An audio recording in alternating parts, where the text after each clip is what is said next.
Hello friends, मैं हूं राहुल यादव और आप देख रहे हैं अपना यूट्यूब चैनल मोशन 2.0।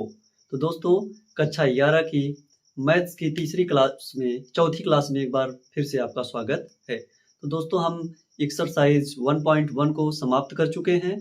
उसमें हमने सेट के बारे में शुरुआती चरण में पढ़ा। तो अब हम शुरुआत करेंगे जो हमारा समुच्चय का दूसरी एक्सरसाइज है। तो उससे पहले हम कुछ थियरीज को पढ़ेंगे, उसके बाद हम एक्सरसाइज पर चलेंगे। तो बिना देर किए चलिए हम आज शुरू करते हैं क्लास को। और हमारी जो क्लास होगी, इस क्लास में आज हम पढ़ेंगे समुच्चयों के प्रकार। समुच्चयों के प्रकार। तो शुरुआत करते हैं हम।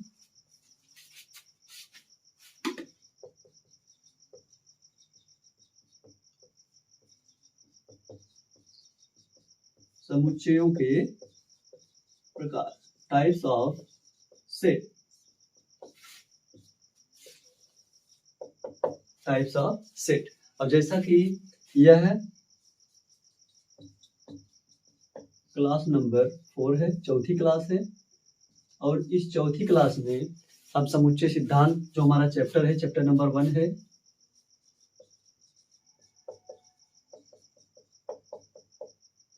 समुच्चय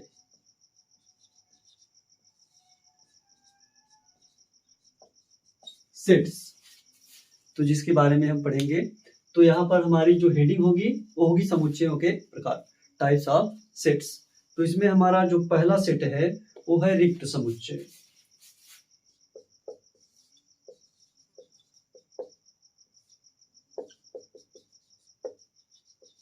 रिक्त समुच्चय।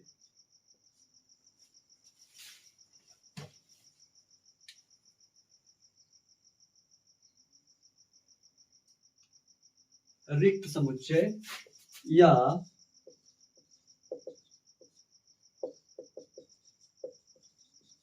शून्य समुच्चय, इसे हम empty set, the empty set और जीरो सेट कहते हैं। तो जैसा कि इसके नाम से स्पष्ट है, नाम में आप देखेंगे कि लिखा है कि रिक्त समुच्चय, इम्पटी सेट, मतलब ऐसा समुच्चय जिसमें एक भी एलिमेंट न हो, कोई अवयव न हो, उसे हम रिक्त समुच्चय कहते हैं। तो परिभाषा आप लिखेंगे,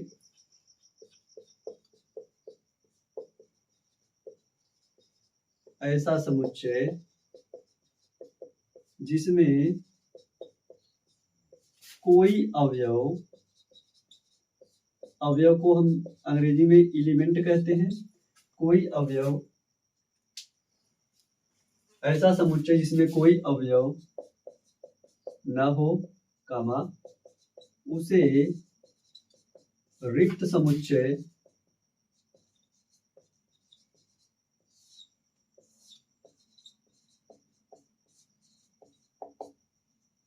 कहते हैं। क्या कहते हैं? रिक्त समुच्चय कहते हैं। तो ऐसा समुच्चय जिसमें एक भी अवयव ना हो, element, no element, a set which has no any element is called empty set या the empty set। तो मतलब कोई भी अवयव ना हो तो उसे हम रिक्त समुच्चय कहते हैं। तो एग्जांपल में हम देखेंगे कि एग्जांपल हम क्या क्या ले सकते हैं।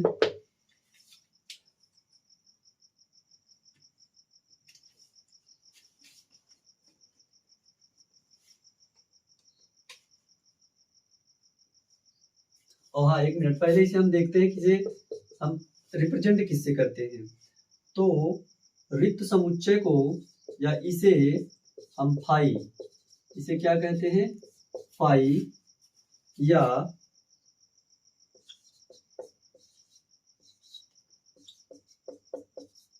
मतलब ब्रैकेट बनाएंगे हम, कर्ली ब्रैकेट, और उसमें कोई भी एलिमेंट नहीं लिखेंगे, से प्रदर्शित करते हैं। तो हमने पहले समुच्चय को देखा जिसे रिक्त समुच्चय या शून्य समुच्चय कहते हैं, इम्पटी सेट या जीरो सेट कहा जाता है। तो ऐसा समुच्चय जिसमें कोई भी अवयव ना हो, कोई भी एलिमेंट ना हो, उसे हम रिक्त समुच्चय कहते हैं। और इसे हम फाई या एक इम्पटी ब्रैकेट बनाते हैं, मतलब खाली ब्रैकेट होता है, उसके अंदर कोई भी एलिमेंट नहीं लिखा होता है, तो इसे हम फाई या मझले ब्रैकेट से प्रदर्शित करते हैं जो खाली होता है, ब्लैंक होता है। तो एग्जाम्पल के रूप में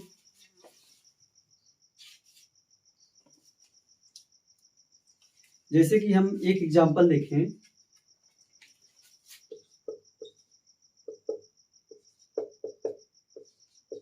यक्स ऐसा कि x comma x square equal to 4, जहां यक्स एक विषम संख्या है, यक्स एक विषम संख्या है। तो अब आप बताइए, यक्स एक विषम संख्या है, कोई एक विषम संख्या लेकर आप यहाँ रखिए यक्स के स्थान पर। देखिए क्या है, उसका स्क्वायर 4 आता है, यानी 4 आता है, स्क्वायर स्क्वायर वर्ग। तो एक रखिए, एक एक करना में एक, दो रखिए, दो सम संख्या है तो विषम रखना है, 3 रखिए, 3 तिरिक का 9, नहीं आएगा। तो यह क्या है, इम्पटी सेट है, मतलब ऐसा समुच्चय जो एक तरह से इम्पॉसिबल हो, तो वह रिक्त समुच्चय कहलाता है। और भी एग्जाम्पल हम लेंगे, जैसे कह रहे हैं कि एक एग्जाम्पल और लें, यक्स ऐसा कि यक्स, मान लें कि ए यक्स ऐसा कि यक्स, जो यक्स है वो एक छोटा है यक्स से, यक्स छोटा है 2 से, जहां यक्स एक प्राकृतिक संख्या है, मतलब x such that x 1 less than x, x less than 2, x is a natural number.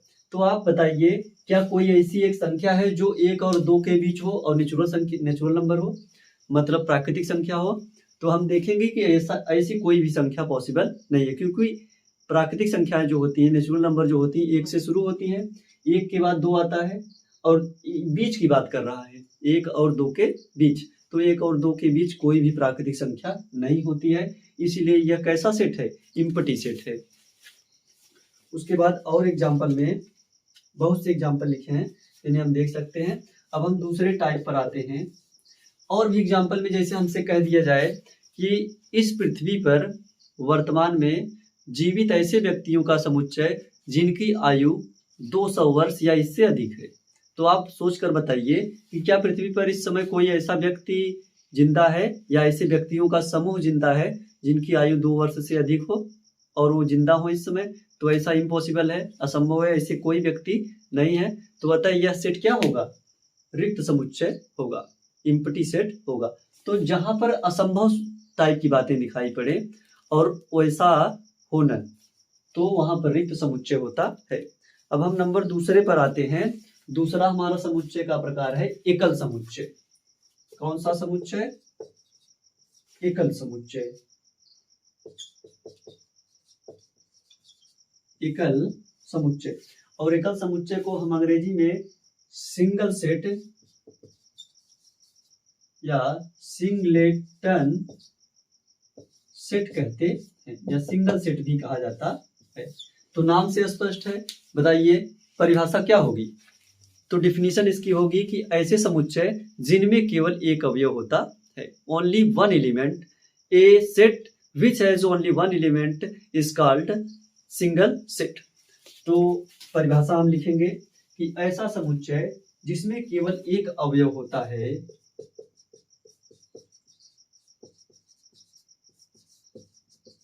ऐसा समुच्चय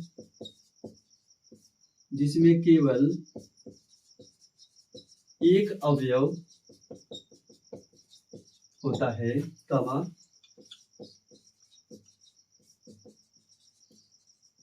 एकल समुच्चय कहलाता है।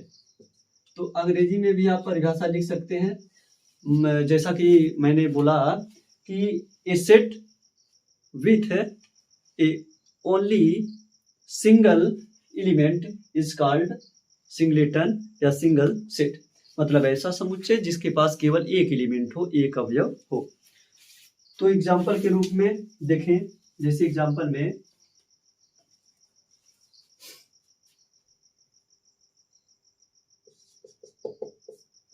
बताइए यहाँ पर लिखा है 2।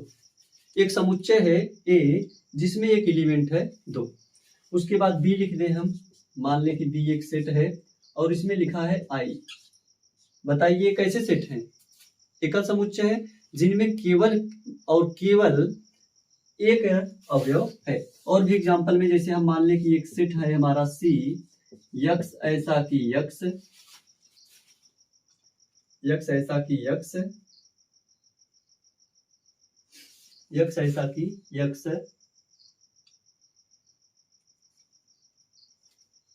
1 अगस्त 1990 को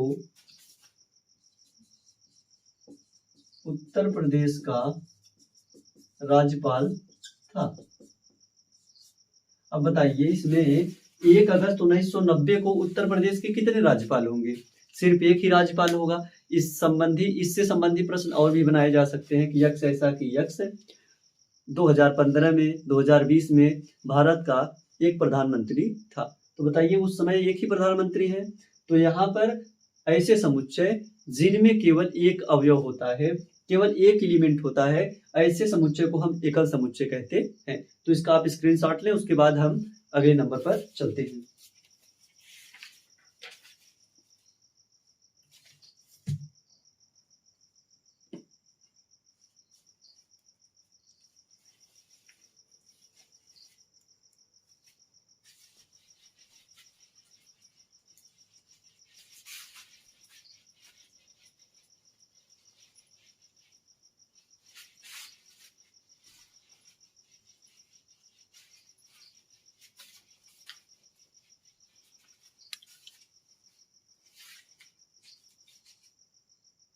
तो जो हमारा तीसरा प्रकार होगा समुच्चय का, उसमें हम लिखेंगे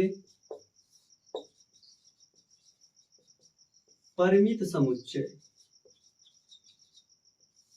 परिमित समुच्चय।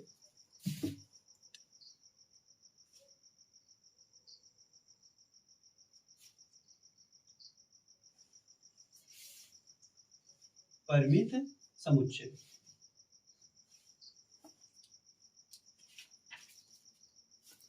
तो परिमित समुच्चय किसे कहते हैं? ऐसे समुच्चय जिनमें अवयवों की संख्या निश्चित हो। तो अंग्रेजी में इसे हम फिनिट सेट कहते हैं। इसे निश्चित समुच्चय भी नाम दिया जा सकता है। क्या नाम दे सकते हैं? निश्चित समुच्चय भी कहा जा सकता है। तो परिभाषा में हम लिखेंगे कि ऐसा समुच्चय या ऐसे समुच्चय,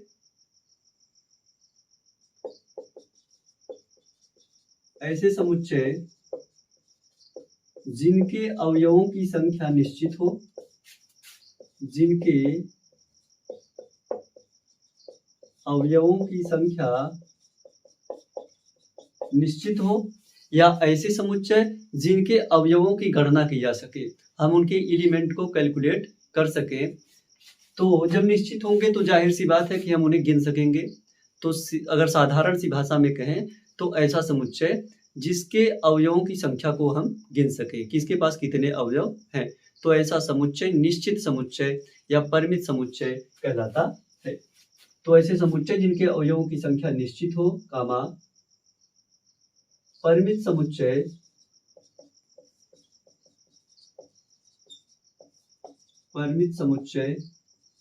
कहलाते हैं।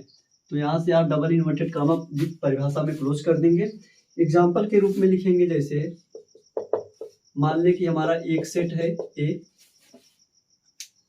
और इस सेट में हम देखें कि कुछ एलिमेंट लिखे हैं 1 2 3 4 5, और यहाँ पर समुच्चय को रोक दिया गया है।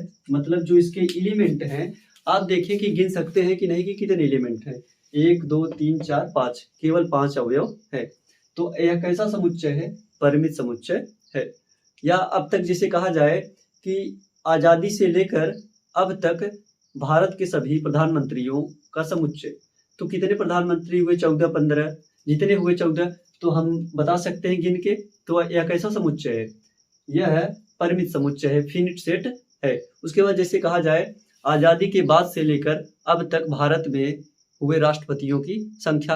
तो आप बता सकते हैं कि कितने हैं उपराष्ट्रपतियों की संख्या, किसी प्रदेश के मुख्यमंत्रियों की संख्या, कोई और भी सेट दिया हो तो उसे हम बता सकते हैं। जैसे मान लें हमारा एक सेट दिया है B A E I O you. अब बताइए आप इसके एलिमेंट आप गिन सकते हैं कितने हैं? 5 है। जो स्वर लिखे गए हैं वावेल से लिखे गए हैं, तो यह किसका सेट है? अंग्रेजी वर्णमाला के स्वरों का समुच्चय है। तो यह कैसा सेट है? परिमित समुच्चय है, फिनिट या डिफिनिट सेट है। तो याद रखें, परिभाषाएं और थियरी उतनी ही इंपॉर्टेंट है जितने की क्वेश्चंस इंपॉर्टेंट हैं, क्योंकि अगर ये चीजें तैयार नहीं होंगी तो जब आप क्वेश्चन करने जाएंगे वहां पर चीजें जरूर फंसेंगी। तो सबसे पहले मैथ्स पढ़ते समय सबसे पहले आप थियरीज को पढ़ेंगे, डायरेक्ट एक्सरसाइज पर और फार्मूला पर नहीं आएंगे। फार्मूला तो बहुत लोगों को याद हो जाता है, लेकिन उस फार्मूले का एप्लीकेशन हमें पता होना चाहिए कि इसे हम अप्लाई कैसे करेंगे, किस प्रकार का क्वेश्चन होगा तो इसे कैसे अप्लाई करेंगे, और अगर क्वेश्चन अलग होंगे तो वहाँ फॉर्मेट क्या होगा अप्लाई करने का। तो फार्मूला याद करनी बहुत बड़ी बात नहीं है, फार्मूला लगभग बहुत लोग याद कर लेते हैं, लेकिन क्वेश्चंस पर आप आएंगे तो पहले आप थियरी को पढ़ें, थियरी को पढ़ने के बाद क्वेश्चंस पर आएंगे। पूरी डिफिनीशन पढ़ें, पूरा फार्मूला पढ़ें, फार्मूला का एप्लीकेशन देखें। एप्लीकेशन मतलब होता है कि जैसे कोई भी क्वेश्चन हम लें या कोई फार्मूला लें तो फार्मूला हम याद कर लेते हैं, अब हम देखते हैं कुछ फार्मूले में हम वैल्यू को कैसे रखते हैं, या जो वैल्यूज फाइंड नहीं है उन्हें हम किस प्रकार फाइंड आउट करके रखते हैं। तो सबसे पहले हमने परिमित समुच्चय को भी देख लिया। अब इसी का जस्ट अपोजिट, इसी का जस्ट विपरीत है, नाम से आप उसकी परिभाषा बता लेंगे, उसे हम अपरिमित समुच्चय कहेंगे। अपरिमित समुच्चय कहेंगे, अपरिमित या अनंत समुच्चय भी कहा जाता है। अपरिमित या अनंत समुच्चय नाम दिया जाता है। तो नाम से स्पष्ट है, इनफाइनाइट, इनफाइनाइट और इंडिफिनिट, इनफाइनाइट और इंडिफिनिट सेट, या इनफाइनाइट सेट आप सीधा कह सकते हैं कि इनफाइनाइट सेट्स। तो परिभाषा में आप यहां भी सेट्स लिखेंगे क्योंकि यहां सेट जो है प्लूरल नंबर में है। तो परिभाषा आप इसकी लिखिए, क्या परिभाषा लिखेंगे जरा बताएं एक बार, क्या परिभाषा लिखेंगे? सिर्फ नाम से आप याद रखें, चीजों को रटने की कोशिश ना करें। नाम इसका देखिए अपरिमित मतलब इनफाइनाइट, तो इनफाइनाइट किसे कहेंगे? जिसके एलिमेंट इनफाइनाइट होंगे, मतलब ऐसा समुच्चय जिसमें अवयवों की संख्या अनंत हो, मतलब इतने अवयव हो कि हम गिन ना सके, तो ऐसे सेट क्या कहलाते हैं? इनफाइनाइट सेट कहलाते हैं। तो इसे हम अनिश्चित समुच्चय भी नाम दे सकते हैं। तो आइए देखते हैं, ऐसे समुच्चय, ऐसे समुच्चय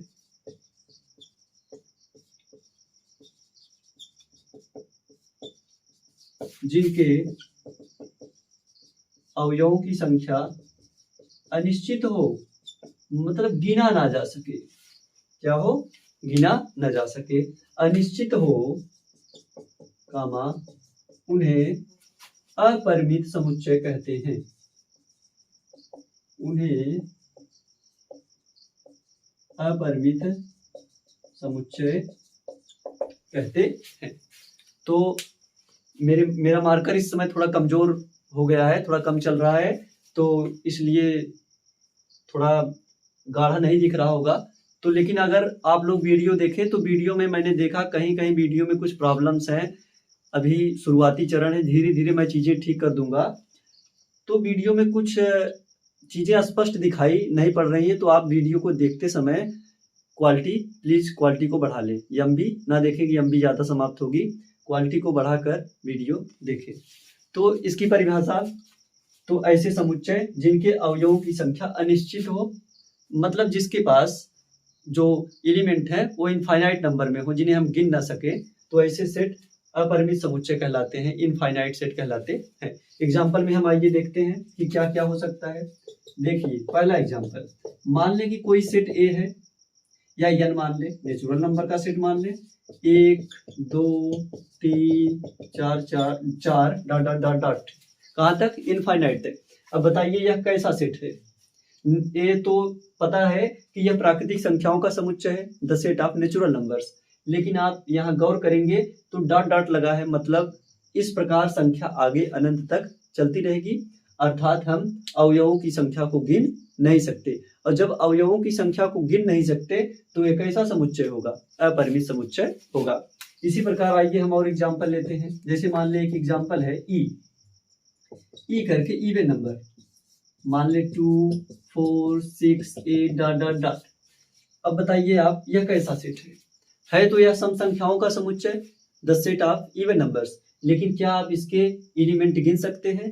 देखिए 1 2 3 4 लिखे हैं, तो आप ऐसा नहीं कह देंगे कि इसमें 4 एलिमेंट हैं। आगे देखिए कि अगर डॉट डॉट लगा है तो हम कहेंगे कि यह हमारा अपरिमित समुच्चय या इनफाइनाइट सेट है। तो एग्जाम्पल में आप बहुत से एग्जाम्पल तैयार कर सकते हैं इस प्रकार के, जिन्हें हम टेबुलर फॉर्म में और सेट बिल्डर फॉर्म में, सार्डियन विधि में भी लिख सकते हैं। तो ये हमारा रहा अपरिमित समुच्चय, इनफाइनाइट सेट। तो आप देखते ही, जैसे हमसे कहा जाए कि एक एग्जांपल लें, सप्ताह के दिनों का समुच्चय। अब बताइए सप्ताह के दिनों का समुच्चय कैसा समुच्चय है? सॉरी, एक मिनट, गलती हो गई, यह यहां पर आएगा। तो सप्ताह के दिनों का समुच्चय जो होगा वो निश्चित समुच्चय होगा। क्यों? क्योंकि एक सप्ताह में 7 दिन होते हैं, तो 7 एक फिक्स संख्या है, तो यह परिमित समुच्चय होगा। जैसे हमसे कहा जाए कि एक वर्ष में महीनों की संख्या, number of months in 1 year, तो तब भी हम कहेंगे कि यह कैसा समुच्चय है? परिमित समुच्चय है। मतलब जहां पर हम गिन सके एलिमेंट को वह परिमित होता है, फिनिट सेट होता है, और उसके बाद जहां न गिन सके वहां इनफाइनाइट सेट होता है। एक एग्जांपल और लें, मान लें कि हम यहाँ W शुरुआत हम होल नंबर्स की करें, 0 1 2 3 डॉट डॉट डॉट। तो आप बता सकते हैं यह कैसा सेट है? यह है अपरिमित समुच्चय है, इनफाइनाइट सेट है, जहां पर एलिमेंट को हम गिन न सके और जहां डॉट डॉट लिखा हो। जैसे एक क्वेश्चन हमसे कहा जाए कि बताइए कि एक रेखा पर स्थित सभी बिंदुओं का समुच्चय, लिख लेते हैं इसे, अच्छा एग्जांपल है। एक रेखा पर स्थित सभी बिंदुओं का समुच्चय, एक रेखा पर स्थित सभी बिंदुओं का समुच्चय। तो आप बताइए एक रेखा अगर हम लें, एक रेखा हम खींचते हैं। अब बताइए कि यहाँ पर मान ले एक पॉइंट है ए, यहाँ पर एक पॉइंट है बी, यहाँ पर एक पॉइंट है सी, यहाँ पर एक पॉइंट है डी, यहाँ पर एक पॉइंट है ई, यहाँ पर एक पॉइंट है एफ। तो बताइए आप कि रेखा की लंबाई फिक्स होती है? जो लाइन होती है क्या उसकी लेंथ फिक्स होती है? नहीं, ऐसा नहीं होता है। हम जानते हैं कि रेखा की जो लाइन होती है, रेखा जो होती है, वो दोनों तरफ इनफाइनाइट रूप से बढ़ाई जा सकती है। दोनों तरफ एरो का सिंबल होता है। इसका मतलब यह हुआ कि हम इसे दोनों तरफ अनंत रूप से बढ़ा सकते हैं। जब इसे अनंत रूप से बढ़ा सकते हैं आप, तो इस पे कितने पॉइंट होंगे? अनंत पॉइंट, अनंत बिंदु होंगे, इनफाइनाइट नंबर ऑफ पॉइंट्स होंगे। तो एक रेखा पर जो स्थित बिंदुओं का समुच्चय है वो कैसा समुच्चय है? अपरिमित समुच्चय है। तो इस प्रकार क्वाड्रेटिक इक्वेशन पर भी, सिंपल लीनियर इक्वेशन पर भी क्वेश्चन बनाए जा सकते हैं। तो पहले हम समुच्चय के प्रकार को पूरी तरह से पढ़ लेते हैं, उसके बाद हम एग्जाम्पल पर आएंगे। हमारी प्रश्नावली काफी करीब है 1.2, तो अगर आज हम नहीं शुरू करेंगे तो कल हम पक्का इसे शुरू कर लेंगे। तो आज अब हम अगले प्रकार पे आते हैं इसका, तब तक आप स्क्रीनशॉट ले लें।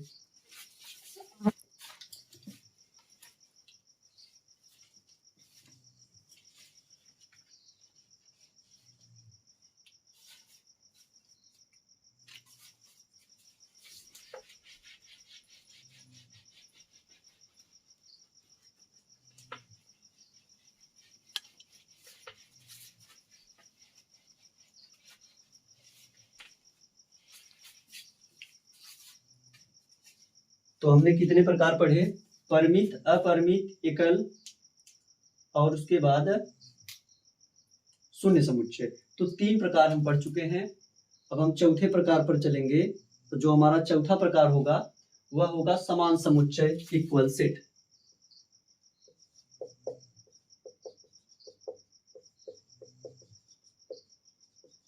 समान समुच्चय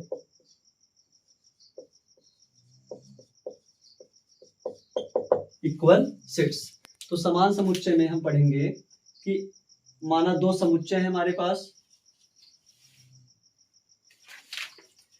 2 ऐसे समुच्चय। इसकी परिभाषा को मैं पढ़ के सुना रहा हूं, आप किताब से नोट कर लेंगे कि 2 ऐसे समुच्चय, या लिख देता हूं मैं,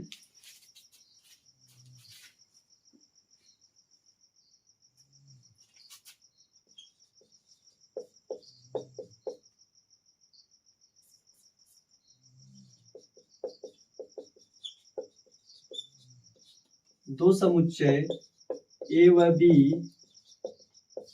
समान समुच्चय कहलाते हैं। समान समुच्चय कहलाते हैं यदि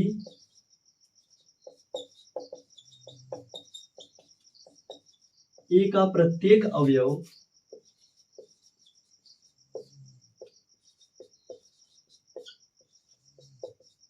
बी का भी अवयव हो। बी का भी अवयव हो। तो मार्कर थोड़ा गड़बड़ है, बी का भी अवयव हो।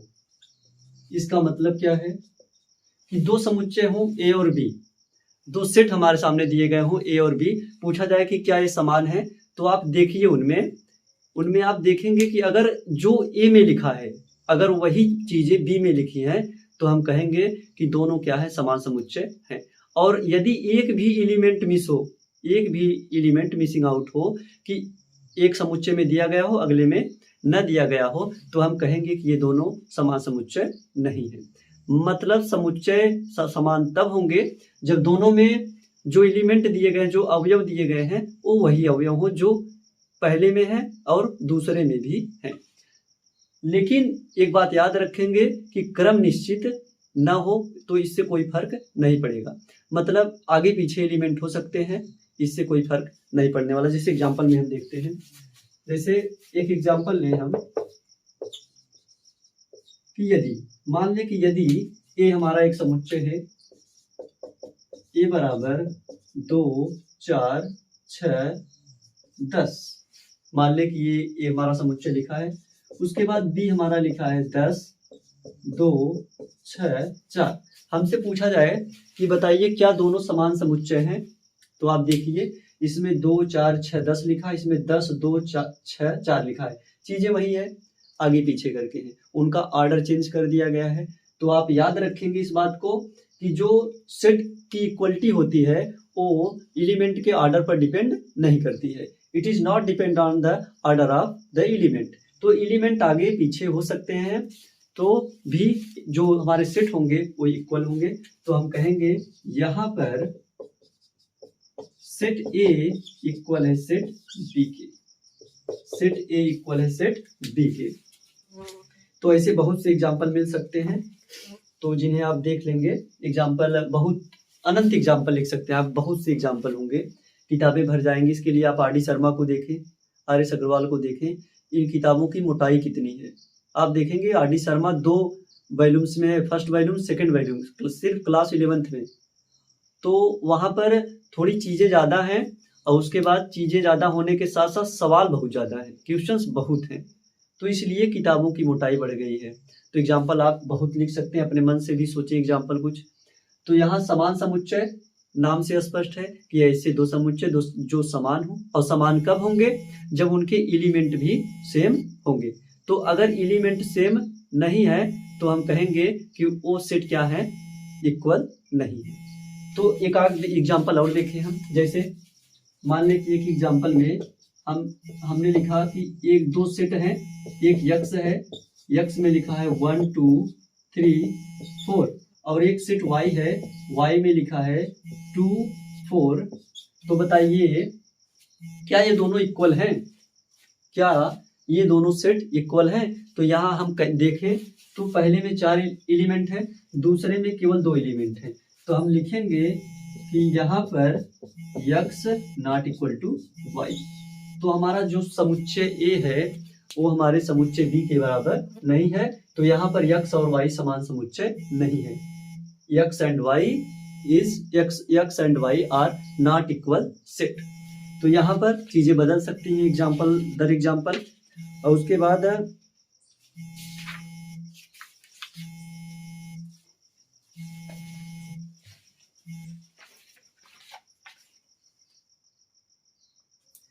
देखिए एक नाम आता है रिक्त समुच्चय। रिक्त समुच्चय हमने पढ़ लिया, जो शून्य समुच्चय है उसी में हमने इसे पढ़ लिया जिसमें एक भी अवयव ना हो।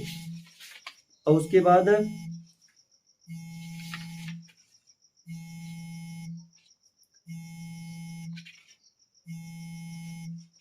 अब इसके बाद हम एग्जाम्पल पर आएंगे। तो जो हमारा एग्जाम्पल होगा, जो हमारे सवाल होंगी, इसमें हम कुछ और प्रकार पढ़ेंगे, समुच्चय के कुछ और प्रकारों को पढ़ेंगे। उसके बाद हम सवाल पर आएंगे। ये प्रकार आगे मिलेंगे, लेकिन हम एक्सरसाइज 1.2 को अब शुरू करेंगे। तो आज नहीं, आज बस प्रकार के बारे में हमने 5 प्रकारों को पढ़ा। तो कल एक्सरसाइज 1.2 करने के बाद हम आगे सवालों पर कंटिन्यू करेंगे। उसके बाद फिर आगे हम समुच्चय के जो अन्य स्पेशल टाइप के जो सेट हैं उनके बारे में भी जैसे जैसे वे मिलने शुरू होंगे हम उन्हें पढ़ते चले जाएंगे। तो दोस्तों आज की क्लास में बस इतना ही। तब तक के लिए इजाजत दीजिए। नमस्कार।